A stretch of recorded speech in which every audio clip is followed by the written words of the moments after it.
everyone, and welcome to this preview of Borderlands, the Tiny Tina Wonderlands. I'm Chili, one part of PSU. I was about to say the completely wrong things right there. Welcome to the PSU.com preview. Thank you again to Gearbox for allowing me this early preview build of Tiny Tina Wonderlands. I was given about roughly a week to play this experience. There was two classes I could play as: the Graveborn and the Stabbermancer. The Graveborn is a death touch acolyte who sacrifices health to unleash devastating dark magic attacks and become the Reaper of Bones. In fact, the video footage you're watching right now is actually my playthrough of the Graveborn. Well, one of my playthroughs, should we say. I tried it a few times. I did have some audio issues recording, but that's not the game's fault. That's my own setup because I do streaming, and the way I route audio and Nvidia's game capture was having some issues. I got like one video footage that was able to actually record the audio. So if you do want to watch more videos, I'm sure we'll have more up on the PSU.com channel, but this is mainly me talking. So in some ways, it's not the worst thing to happen. Anyway, this is not the game, and I'm sorry. I'm sorry, Gearbox. Please don't smite me with all the different spells that you can find in this game. There is loads of them, and you can pick and choose what you want to smite me with. But please don't do that. I do not want to be hit by an ice field or a thunderbolt or a fire blast or a bio missile thing. Please don't smite me with any of those cool and amazing abilities that you have in this game. Anyway, the Graveborn, as we were talking about, and the Stabbermancer. I'll admit I should have put more time in the Stabbermancer, but I've never been a fan of melee-based assassins. For anyone that has played the previous games, it's kind of a bit like Zero in a way, kind of, a little bit. But that's not really my playthrough.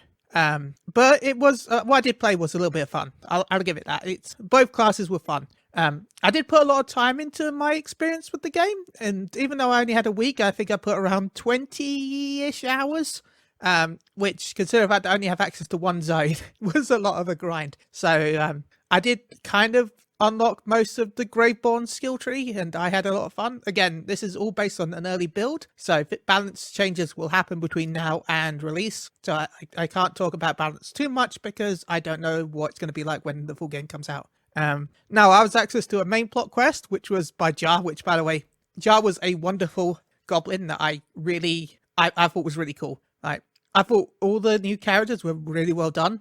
All the characters in this, I got to experience were goblins, basically, but, I say new. There was also our favourite friend, Claptrap. He was back. But no, yeah, Jar will give you a main story quest. The goblins tired of forced oppression, or GTFO. Yeah, typical Borderlands humor right there, which, there's a reason why I buy these games, because Borderlands has some of the best humor in the business. Though I'll admit, I think this is better than the previous game, because the last one went a bit too far for me, and I feel like this one has pulled it back a little bit. So for those who like the wacky humor free, it's still there, but I feel like it's more like number 2 than it is the third one. And I don't think that's a bad thing.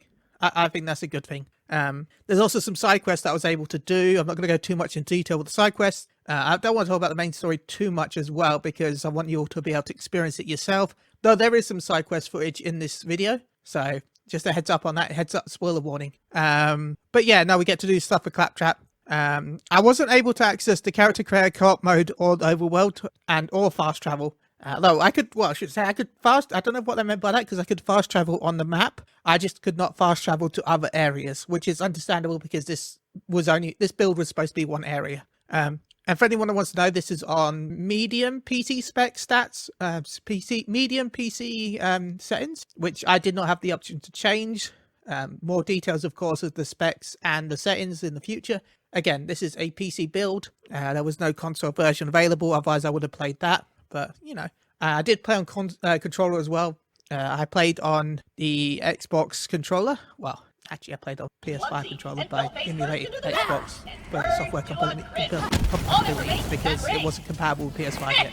So, of course, the full game will be compatible with PS5 controllers. It's just this build was not finished yet, so look, I have trouble with Xbox controllers. But I will admit, those who do play with Xbox controllers but prefer the PlayStation button schemes, but you prefer the analog systems, if you prefer the analog system placement of the Xbox controllers versus the PlayStation, there is actually an option to switch the button hops, so you can actually have the Xbox the PlayStation button on screen while you're using an Xbox controller. I always enjoy that when games will allow me to switch that around. So big props for that.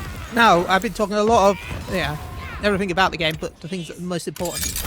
Guns are the most important things in Borderlands. Everyone knows that that's the only real thing about Borderlands that everyone really gets that. But still, guns are incredibly important.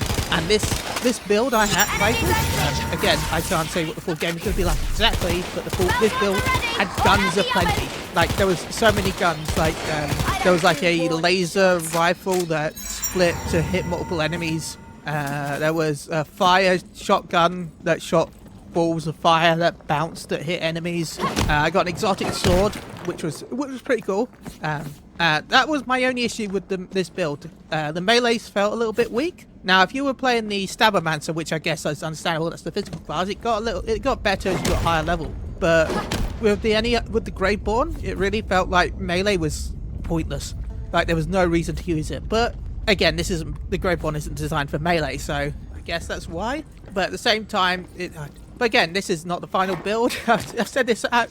If I was getting paid for saying that sentence, I would be slightly richer than I am now. So that would please pay me for saying that sentence. Anyway, the Stabbermancer was a lot of fun. I enjoyed it. When as I've said, the melee wasn't great. The guns were great. But I think you start off with a crossbow. I think it's supposed to be a pistol. The pistol base, but it had a crossbow style weaponry. And I feel like that was probably one of my go-to weapons, like for my entire time playing. So I don't know if it's a little bit overpowered right now, but in this build I felt like the crossbow pistol was the best one. But of course, I've only got, as I said, I've only got a selection of weapons, so who knows what the new exotics and that is like, or even what the legendary weapons are going to be like, because I didn't really get that many good legendary weapons.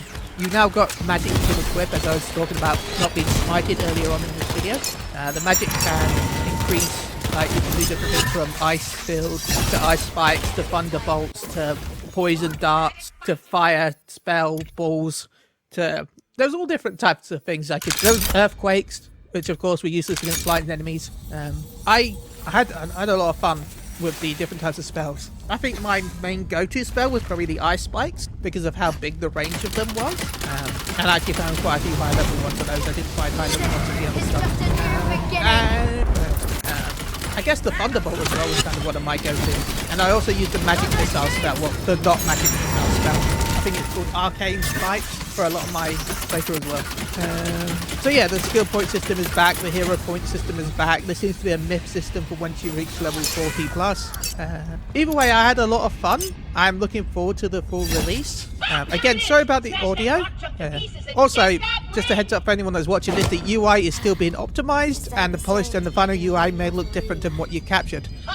And also, we couldn't live stream this, otherwise I would have. So yeah, I really enjoyed what I played, and I look forward to playing some more with all the different character customizations, because you can now make your own character. It's not like previous Borderlands games where you're stuck with the pre-generated characters, which was cool. But with this being a D&D game, I'm excited to be able to make my own character and it being more like me. You can unlock emotes, you can unlock costumes, you can unlock face accessories. You can unlock a load of different things to customize your character as you play through the game. I had a lot of fun, and again, thank you to Gearbox for allowing me to do this. I'm hoping to review this game when it comes out. When it comes out. So yeah. March 25th. I should cut that out. No, I'm going this blind. March 25th. So soon.